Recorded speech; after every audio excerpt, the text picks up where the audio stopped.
Kegiatan belajar dan mengajar di setiap sekolah di Kota Sabang pada semester genap kembali menerapkan sistem tatap muka. Meski kasus COVID-19 sudah menurun, sekolah tetap menerapkan protokol kesehatan.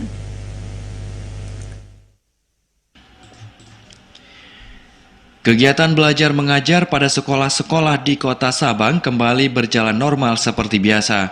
Kegiatan belajar mengajar kembali menggunakan sistem belajar tatap muka dengan tetap mematuhi penerapan protokol kesehatan.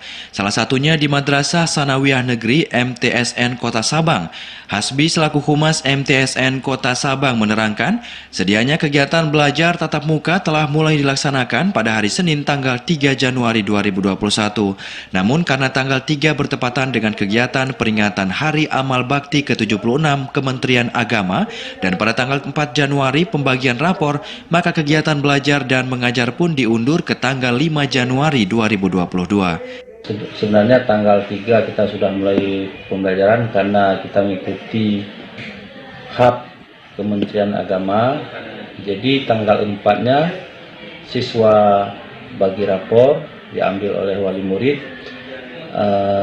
Tanggal 5 kita sudah mulai aktif belajar seperti biasa. Seperti hari ini, hari Rabu, kita paginya pembacaan murajaah bersama siswa di halaman. Setelah murajaah langsung siswa mulai aktif belajar sesuai dengan roster yang telah disiapkan. Hasbi menjelaskan, meskipun kegiatan belajar dan mengajar di MTSN Kota Sabang telah kembali menggunakan sistem belajar tatap muka dan tidak lagi menjalankan sistem belajar dalam jaringan atau daring, para siswa dan guru diharuskan tetap menjaga protokol kesehatan selama kegiatan belajar dan mengajar berlangsung. Dia menambahkan, berbeda dengan saat kasus COVID-19 masih tinggi, mulai tahun 2022, sekolah tidak lagi menerapkan sistem shift. Seluruh siswa belajar penuh sesuai ruang kelas masing-masing. Dari Sabang, Mahfud TVRI Aceh melaporkan.